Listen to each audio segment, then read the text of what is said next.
Lanjut, Mawon. Terima kasih Mbak Retno, kawan-kawan, para senior, dan lebih banyak lagi yang junior karena sudah tua. Kalau ngomong kemerdekaan, saya hanya mengingatkan teman-teman bahwa kopi itu pertama kali ditanam di Indonesia itu tahun 1696, ya kan? Berarti sampai hari ini kopi itu sudah berumur 334 tahun di Indonesia. Tetapi kopi itu baru heboh itu 10 tahun terakhir. Baru 10 tahun terakhir setelah ada filosofi kopi dan segala macam baru mulai heboh. Heboh saja itu di kota, di desa enggak. Nah, kalau sekarang saya paparkan datanya, kopi itu dimulai diekspor pertama kali 1711 dari Indonesia ke Eropa. Kemudian tahun 1721 itu diekspor 60 ton. Sekarang tahun yang lalu 2019 diekspor 204.000 ton. Ya. Dan total produksi Indonesia itu sekarang 729.000 ton. Konsumsi lokalnya 370.000 ton, kemudian diekspor 204.000 ton. Saya ingin mengingatkan Ibu Moderator supaya hati-hati menggunakan kalimat, karena kita ngomong kopi dalam skala nasional, lain dalam skala kafe. Tadi dikatakan kopi itu digiling, tapi bukan digunting. Tetapi Robusta, panen Robusta kita itu 487.000 ton, itu artinya 72% dari seluruh panen kita. Dan itu diserap oleh produsen-produsen yang hidup sebelum kita sibuk ngomong kopi, mereka sudah menghidupi petani, di mana pemerintah tidak menyerap, itu sekitar 70% dari perusahaan-perusahaan itu yang kita anggap menggunting kopi yang digunting itu. Dan ini kalimat dari Backcraft yang jahat sekali. Memangnya pemerintah bisa menjadi off-taker atas 487.000 ton itu? Tidak ada. Pemerintah nggak pernah menjadi off-taker sejumlah itu. Itu yang bertanggung jawab itu perusahaan-perusahaan yang dihina-hina oleh Backcraft. Dan dihina-hina oleh teman-teman yang sekarang sedang belajar ngopi itu. Padahal peminum kopi terbesar kita bukan kopi Arabica. Petani, konsumen terbesar kita itu kopi Robusta. Itu ya sejarah panjang, tapi nanti kita ceritakan kalau ada waktu saja, karena itu ada hal sejarah kelam mengapa kita kemudian menggemari Robusta daripada Arabica. Itu akal-akalnya Belanda. Tapi saya ingatkan bahwa kita harus menaruh hormat pada perusahaan-perusahaan besar yang menjadi off-taker. Dan untungnya 70% dari produksi kita masih mereka serap. Mereka tidak beli di Vietnam. Kalau mereka beli di Vietnam yang lebih murah, itu habis petani kita. Kemana lagi? Kemarin kemasukan berapa ton? Sekitar 8.000 ton masuk ke Lampung saja, kopi Vietnam. Harga sudah bergejolak. Harga lokal sudah teriak-teriak. Dan sekarang sudah teriak-teriak teman-teman di Lampung. Saya punya grup, sekitar 5 grup kopi nasional, ada petani, pengusaha, dan mereka sekarang nggak tahu, nangis untuk off-taker. Minggu yang lalu saya ke Bandung untuk petani penghutanan kehutan rakyat itu arealnya sekitar 900 hektar. Mereka bingung sekarang ketika diajari untuk membuat green bean, itu dilempar kemana? Kafe-kafe sekarang tutup, ekspor juga tutup. Bahkan salah satu kopi specialty terbaik Indonesia sekarang, Lisa and Leo, yang dapat skor 90, cupping skornya 93, semua ekspornya di-cancel. Dan nggak ada off-taker. Nggak ada. Nah, itu gambaran globalnya, sehingga saya hanya ingin mengatakan bahwa penting sekali untuk melihat kopi ini secara global. Tadi kawan Endro sudah mulai membicarakan bagaimana kalau terjadi krisis Arabica, karena kafe-kafe mulai banyak mengkonsumsi, sementara di tingkat hulu itu sebetulnya nggak banyak dikerjakan. Saya agak sedih karena sebetulnya kita punya jurusan pertanian, Pak Anwar, di UGM. Tetapi saya menjadi processing grader itu level 2, di nasional ini hanya ada 10 orang. Yang level 3 itu hanya 1 orang se-Indonesia. Nah, processing itu kira-kira adalah mengelola dari red cherry menjadi green bean. Nah, setelah itu sekuensinya adalah roasting, kemudian brewing. Jadi ada processing, roasting, brewing. Di tingkat petani selama ini, mereka harus bekerja di tingkat processing, yaitu dari red cherry menjadi green bean. Roasting dan brewing itu yang heboh di orang-orang kota. Dan teman-teman yang sekarang mulai ngerti kopi itu adalah di level roasting dan brewing. Tetapi di tingkat hulu, itu nggak banyak yang melakukan. Fermentasi seperti apa? Saya udah keliling Indonesia, 34 provinsi. Tapi ya yang tahu itu sedikit sekali. Bayangkan 334 tahun. Kita belum banyak yang tahu bagaimana mengolah kopi. Karena memang sejak awal kita tidak dirancang untuk menjadi tuan rumah kopi ini. Kita hanya jadi pekerja, petani, kemudian hasilnya dikirim ke Eropa oleh Belanda. Dan sampai hari ini perlakuannya seperti itu. Pendampingan itu banyak yang ngawur, Pak Sanusi. Kemarin saya ke Bandung Barat. Itu bagaimana koperasi kemudian membuat program setiap petani diberi mesin pulping. Dia sama sekali nggak ngerti proses kopi itu. Mbok tanya, petani itu butuh apa? Nggak pernah ada yang tanya. Langsung buat program supaya cepat disperse, dananya cepat turun kan. Untung ada yang teriak ngomong begitu. Kalau satu orang petani diberi mesin pulping, yaitu idle-nya berapa ratus mesin. Karena proses pulping itu kira-kira hanya 5% dari seluruh proses processing. Nah, yang ingin saya katakan adalah ketika ini kopi ini meningkat dengan tajam minatnya, bagaimana kemerdekaan petani? Kemerdekaan petani sederhana sekali. Kalau mereka bisa hidup menggunakan hasil dari kopi, itu sudah dianggap merdeka kok mereka. Sementara kopi itu panen kan, atau kegiatan panennya itu kan hanya setengah tahun. Setengah tahunnya off. Apakah kemudian hasil panen selama setengah tahun itu bisa mengcover selama 12 bulan? Itu nggak bisa. Nah, harus lebih cerdik lagi memikirkan ini di tingkat petani. Karena kemerdekaan petani itu nggak daki-daki. Kemerdekaan petani itu kalau mereka bisa hidup, kemudian nyekolahkan anaknya, dengan hasil-hasil panen itu sudah lebih dari cukup bagi mereka.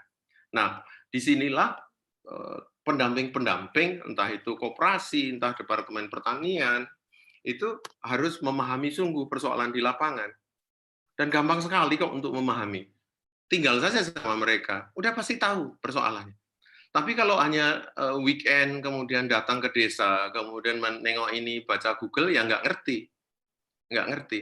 Demikian juga waktu membangun koperasi, saya lihat hanya formalitas saja.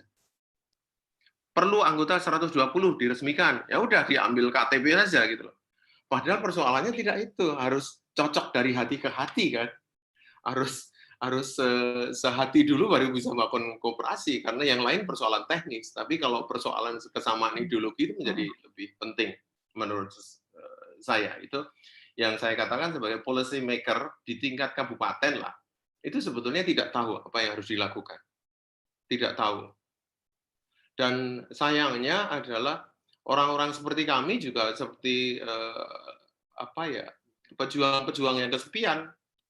Akhirnya kami ya jalan sendiri. Saya kenal dengan Beli Putu, Beli panen kapan? Coba metodenya diperbaiki gini-gini. Saya orek-orekan, saya kirim ke Beli Putu. Kemudian yang di Bandung saya datangi sudah sebulan ini 2 kali. Coba ini dirubah ini, kemudian prosesnya itu bahkan tidak ada yang melakukan. Sebetulnya gampang sekali. Gampang sekali. Cari tokoh-tokoh yang kompeten, kemudian dibagi persona begitu. Dan kalau membuat policy, tanya orang-orang yang kompeten itu. Lisa and Liu itu mengapa kemudian menjadi salah satu prosesor terbaik di Republik ini dan menjadi pemasok untuk Blue Bottle di Amerika. Ya, karena Leo Purba itu orang Batak dan istrinya Lisa itu orang Amerika yang SOP-nya kenceng. Kita tuh hanya lemah di SOP. Kita malas sekali bikin SOP. Kita masih budaya oral gitu loh. Harusnya kan budaya oral ke tulis gitu. Kalau kita budaya oral ke anal gitu loh. Harusnya kan oral ke tulis gitu. Nah, Eh, jadi perjuangan saya untuk mendampingi petani hanya berusaha memperbaiki teknik-teknik processing dari red cherry menjadi green bean yang sebetulnya juga sederhana. Fermentasi itu peradaban tua sekali. Setua orang bikin tape, setua orang bikin tempe, sederhana sekali. Tapi nggak ada yang membuat ini secara masif begitu. Bagaimana seluruh Indonesia itu diajari. Sekarang Indonesia malah gila kopi wine. Padahal wine itu di terminologi internasional nggak ada dan nggak diterima. Yang diterima hanya semi wash, full wash, honey, sama natural. Wine nggak ada. Wine itu over fermented. Tapi di Indonesia menggila. Akibatnya apa? Di luar nggak diterima. Jadi tadi Pak Sanusi mengatakan bagaimana petani menjadi penentu harga. Menurut saya, dilihat off-taker-nya nanti siapa. Off-taker-nya umpamanya off-taker Amerika. Amerika standarnya seperti apa? Bisa nggak kita memenuhi standar mereka? Ketika memenuhi standar mereka, kemudian kita bisa bargain soal harga. Dan itu fair sekali kok. Saya lihat teman-teman yang prosesor yang mengikuti standar itu mendapat harga yang bagus. Lisa and Leo itu green bean-nya sekarang 180.000 yang green bean terbaik.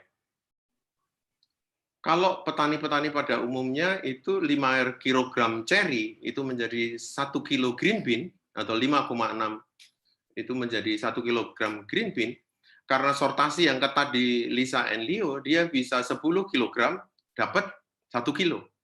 Tetapi harga jualnya juga tinggi, 180.000. Sementara Arabica secara umum full wash di Indonesia harga psikologisnya adalah 90 sampai 100.000. Dia bisa 180.000. Dan itu nggak ada jahat-jahatan. Yang ada hanya kita tidak bisa memenuhi standar mereka. Umpamanya soal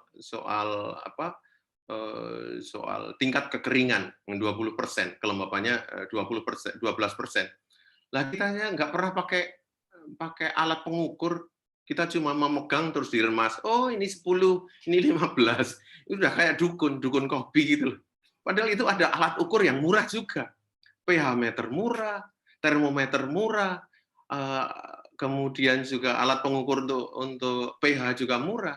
Tapi kita masih enggan menggunakan SOP itu. Jadi Pak Sanusi, andai kata ada kawan-kawan yang membutuhkan sebetulnya pendampingan, sharing yang berhubungan dengan pengembangan teknis, itu beberapa teman more than happy untuk melakukan. Jadi intinya adalah di Indonesia itu kaya raya banget.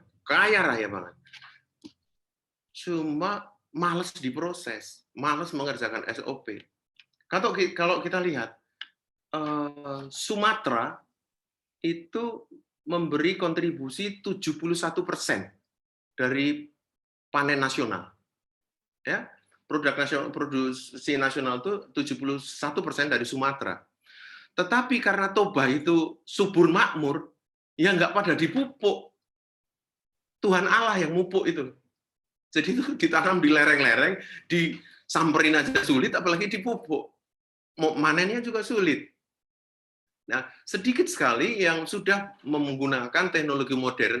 Modern itu pun artinya cuma kita bisa masuk mengakses ke kebun kita dengan gampang. Itu artinya modern aja, baru sebatas itu.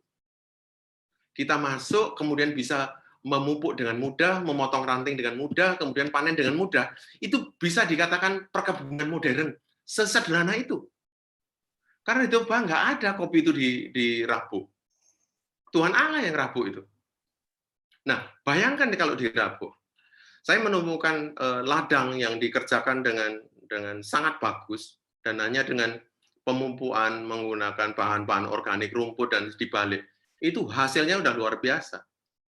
Sekarang varietas terbaru itu panennya sangat istimewa, tapi sekali lagi lemah sekali di processing.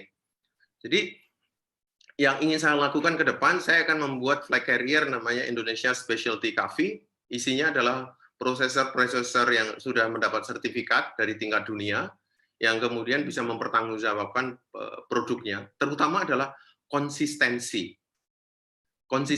Jadi kalau hari ini kita memberikan green bean kepada kafenya Mbak Retno, musim depan saya harus memberikan green bean yang sama sesuai pesanan Mbak Retno. Nah, itu mau tidak mau harus pencatatan menggunakan logbook. Kalau nggak pakai logbook ya nggak bisa. Mereka melakukan logbook itu sebenarnya sederhana sekali, tapi nggak mau. Dan nggak ada yang mendampingi. Kalau diajari, mereka mengatakan bahwa ya sejak nenek moyang kami itu mengerjakan kopi kayak gini. Jangan menggarami lautan, nggak usah ngajari kami gitu loh. Di tingkat petani begitu. Nah, mau tidak mau, ini kami, kelompok kami, memilih beberapa daerah dampingan yang mau didampingi. Kemudian kalau dengan pemerintah daerah, kalau mau bekerja sama, alhamdulillah. Kalau enggak, ya enggak paten. Saya sudah cukup. Saya pernah di struktur, saya cukup satu periode menjadi staf ahli di kementerian, sehingga saya tahu bagaimana kementerian itu bekerja. Saya tahu bagaimana ada gap cukup besar antara kawan-kawan di lapangan dan policy maker. Saya sudah paham. Nah, sekarang yang mau kami dampingi. Kalau ada pemerintah daerah yang mau bekerja sama, senang. Salah satu pendekatannya adalah mengembangkan unit-unit processing. Jadi umpamanya 15 petani, satu unit processing. Karena kita bisa menggunakan alat bersama, mesin pulping bersama, kemudian roasting huller bersama, kemudian even kita bisa menggunakan mesin roasting bersama. Ketika masuk mesin roasting, sebetulnya bahaya sekali karena petani sudah masuk satu fase yang lain, kompetensi yang lain.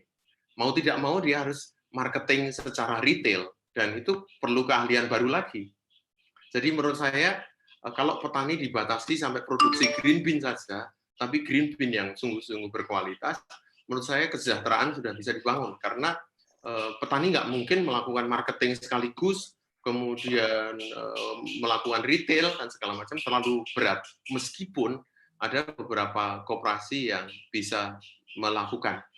Dan kalau ada teman-teman yang tertarik, kemudian pengen belajar soal processing, bagaimana memproses red cherry menjadi green bean yang masuk standar internasional, saya sangat terbuka untuk belajar, untuk membagi ilmu. Itu saya sangat terbuka, dan semoga kalau pesawat sudah bisa dinaiki dengan nyaman, saya bisa kemana-mana lagi. Sekarang mau tidak mau baru tiarap, dan sejauh yang bisa saya jangkau dengan mobil saja. Mau tidak mau ya Bandung, Bogor, sekitar itu. Itu ada 2 koperasi yang sekarang kami dampingi mulai dari nol, dan sungguh memprihatinkan, mereka baru belajar membuat green bean itu 6 bulan yang lalu. Sebelumnya mereka hanya jual gabah dan red cherry kepada tengkulak. Dan itu terjadi ratusan tahun. Dan di situ ada koperasi, ada dinas pertanian, dan dinas-dinas yang lain. Ya, namanya dinas, tugasnya adalah berdinas, dan itu tidak selalu berurusan dengan petani. Kira-kira gitu, teman-teman, agak emosi karena baru saja turun dari lapangan. Terima kasih, Mbak Reno. Berarti cocok ya, kita letakkan paling terakhir sendiri, memang karena tahu mulutnya Mas J ini tajam banget gitu, moderator aja dikritik. Ya, tapi memang kita harus sadari bahwa kami teman-teman yang dari Kagama yang mulai bergiat membuat kafe, kemudian mengambil kopi langsung dari petani, itu spiritnya begitu, bukan hanya ingin mensejahterakan petani, tapi juga mengedukasi konsumen. Selama ini ada image bahwa kopi lokal yang dari petani itu lebih mahal daripada kopi yang digunting. Tapi memang menarik yang dipaparkan Mas J tadi, bahwa ternyata 70% kopi kita, khususnya Robusta, itu diserap perusahaan. Nanti mungkin ada PR jelasin Mas ke kita juga, apakah kemudian serapan kopi itu langsung dari petani, atau ada beberapa perusahaan kopi yang sebenarnya mereka juga punya lahan-lahan kopinya sendiri. Kedua, apakah kemudian itu juga ada data bahwa itu punya dampak ekonomi pada petani? Kalau kita tadi bicara soal kemerdekaan petani, ya asal mereka bisa hidup layak dari hasil pertaniannya. Itu sih, saya nunut ngangsu kawruh untuk dijelaskan Mas J. Terus di situ tadi udah banyak banget yang ngalem Mas J ini. Mumpung lagi di sini Mas, kan bisa gratisan ngasih penjelasan, terus ada beberapa yang juga minta nomor HP.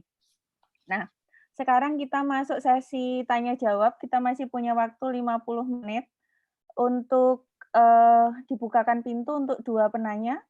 2 penanya, 1 laki-laki, 1 perempuan. akan mendapatkan kopi, 1 kopi dari Ignite dan 1 kopi dari, Pasar Sentral, kopi saya. Nanti host blind-nya aja dari Sindoro Temanggung. Silahkan, tinggalkan nama di sini sekarang cepet-cepetan. 2 penanya, cepet-cepetan, tinggalkan di chat, lalu nanti akan dibukakan chat-nya dari Mas Komo. Akan dibukakan untuk langsung video maksudnya atau voice. Silakan yang tertarik untuk bertanya ke 4 pembicara kita termasuk Pak Anwar Sanusi, silakan meninggalkan chat.